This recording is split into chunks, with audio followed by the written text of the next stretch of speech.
शुरू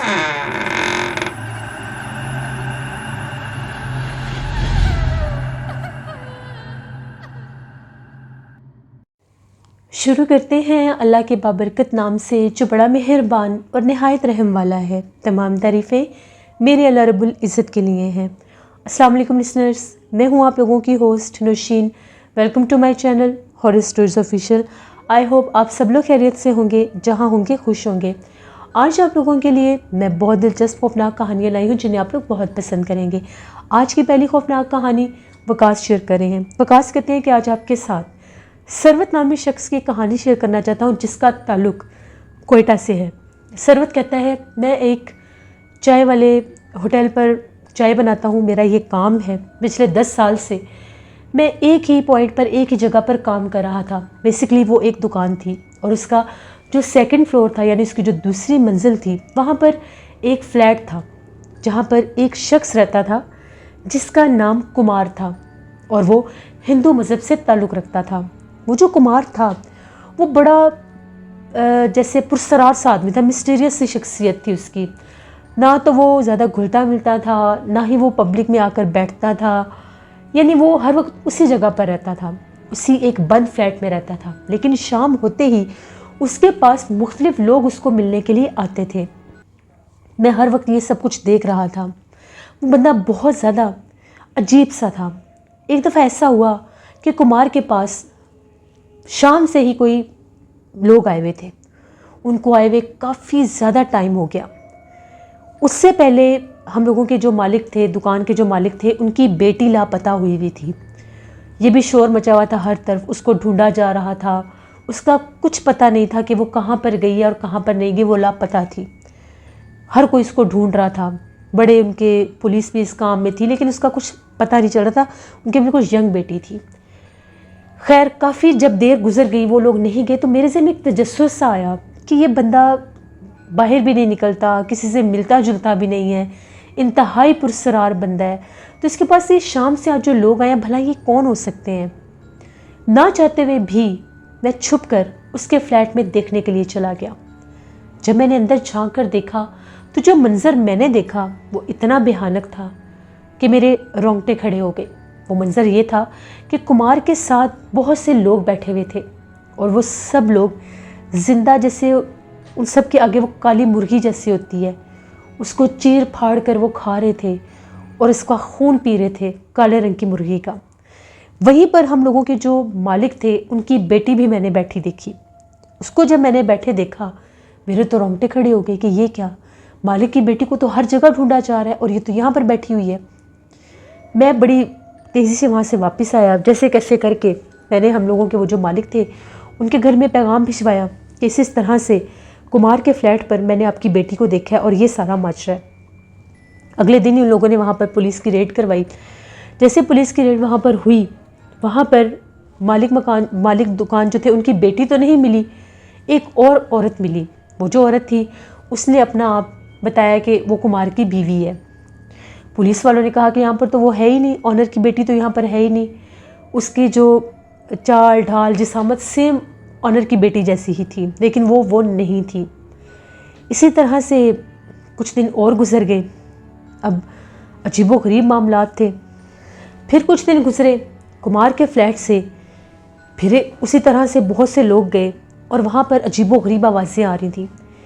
मैंने सोचा कि आज फिर जाकर देखता हूँ। जैसे मैंने जाकर देखा तो ऑनर की बेटी बिल्कुल उसके पास बैठी हुई थी, कुमार के पास, और वो वही जैसे वो खून पी रहे हैं और कच्चा गोश्त खा रहे हैं। मैंने वहाँ पर उनकी तस्वीरें उतार लीं और वो जो तस्वीरें थी वो मैंने एविडेंस के तौर पर उनकी फैमिली को दे दी। उनकी फैमिली ने फिर पुलिस को वहाँ पर लेकर आए। जब उन लोगों ने देखा तो वहाँ पर उनकी बेटी फिर नहीं थी, एक और लड़की थी।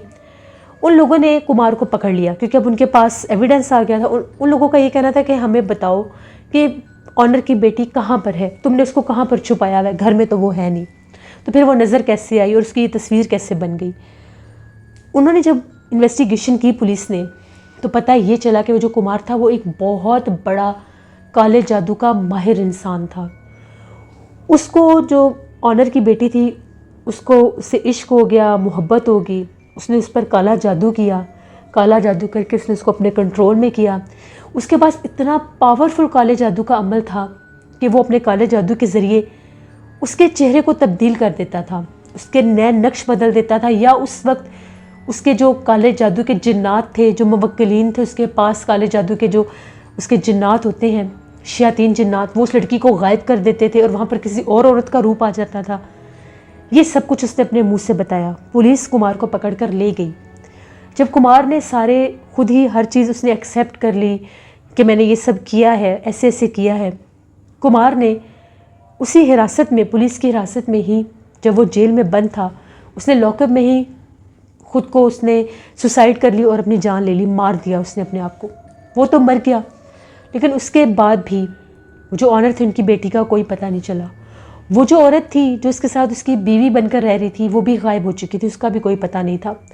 बाद में लोगों ने ये कहा कि पता नहीं इसी ने, जब इसको पता चल गया कि सबको पता लग गया कि ऑनर की बेटी इसके पास है, तो इसने ही जिन्नात को उसकी बलि चढ़ा दिया है या उसको मार दिया है, या वो कहाँ गई कोई पता नहीं, वो एक मिस्ट्री बन के रह गया।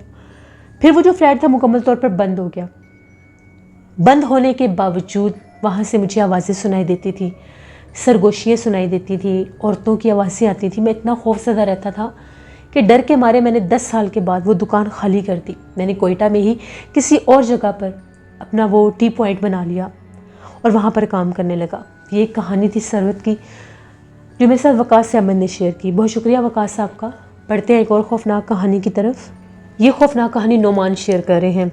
नोमान कहते हैं कि आज आपके साथ अपनी ज़िंदगी में पेश आने वाली बहुत ही ज़्यादा ड्रामनी कहानी शेयर करना चाहता हूँ। मैं बेसिकली सरगोदा का रहने वाला हूँ। आज मैं आपको जो कहानी बताने जा रहा हूँ ये आज से 3 साल पहले की बात है। मैं और मेरे दोस्त का नाम रियाज था।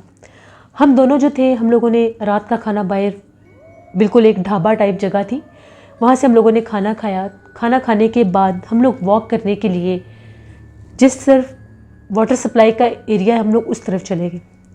वाटर सप्लाई का हिस्सा मोस्ट ऑफ खाली ही रहता है। वहाँ पर बहुत बड़े बड़े जैसे तालाब हैं, वहाँ पर बहुत बड़े जैसे दरख्त हैं, तो वहाँ पर हर किसी को जाने की इजाज़त नहीं है। लेकिन हम लोग वहाँ से आसानी से चले जाते हैं क्योंकि हम लोगों के घर उसी साइड पर हैं, तो हमें वो अंदर जाने देते हैं, हमें रोकते नहीं हैं। हम लोग पहले भी कभी कभार वहाँ पर वॉक किया करते थे। हम लोग वॉक करने के लिए अंदर चले गए। जैसे ही हम लोग अंदर गए, काफ़ी आगे हम लोग निकल गए, हम लोगों ने वहाँ पर एक तालाब के करीब एक आदमी को बैठे देखा। उस आदमी का हुलिया बहुत अजीब सा था। वो आदमी का हुलिया ऐसा था जैसे कोई मांगने वाला होता है। बहुत गंदे कपड़े, बहुत गंदा हुलिया, लंबे लंबे बाल, अजीबोगरीब उसके हाथ, और जैसे वो वहाँ पर बैठकर पता नहीं वो क्या कर रहा था। ज़मीन के ऊपर जैसे वो कोई खौफनाक, इतने खौफनाक चेहरे वो ज़मीन पर बना रहा था। उसके पास काले रंग का एक कोयला था, तो वहाँ पर बैठकर वो बना रहा था। हमने जब उसे देखा, हमने उससे पूछा कि तुम कौन और यहाँ पर क्या कर रहे हो, क्योंकि हम लोग उधर ही वॉक करते करते चले गए। उसको देखकर हम पूछने लगे, हमारी बात का जवाब नहीं दे रहा था, बस वो भयानक चेहरे ही बनाता जा रहा था। इतना बड़ा उसने वो चेहरा बनाया, वो बहुत खौफनाक था। हमने फिर उससे पूछा कि ये तुम क्या बना रहे हो, तुम कौन हो। वो इतने ऊंचे सांस ले रहा था जैसे बहुत भारी कोई आवाज़ होती है, जैसे कोई गुर्राता है तो एक आवाज़ आती है। हमने फिर उससे पूछा कि तुम कौन हो, बताते हो या हम बुलाएं बाहर से किसी को, या तुम्हें धक्का दें तालाब में। हमने वैसे उसको डराया कि हमें जवाब दे देगा। उसे एकदम गुस्सा आया। उसने वो कोयला वहीं पर रोका और जैसे उसने हमारी तरफ ऊपर देखा, वो इतना खौफनाक आदमी था। ज़्यादा एजड भी नहीं था और ज़्यादा यंग भी नहीं था, मिडल एज था। इतना वो खौफनाक आदमी था। उसकी आंखें ऐसी थी जैसे उनमें से आग निकल रही है। देखते ही देखते उसका रंग बिल्कुल काला स्याह हो गया, उसका पूरा वजूद ही बदल गया। उसके सर के ऊपर जैसे वो सींग से बने, वो जैसे उसका वो चेहरा बना, हमने जब देखा हम लोग डर के जैसे पीछे हटे। उसी तालाब में उसने छलांग लगाई और वो गायब हो गया। हम लोग तो वहाँ से चीखें मारते हुए भागे। जब हम लोग वहाँ पर भागे, वहाँ पर कुछ और लोग भी आगे स्टार्टिंग में थे।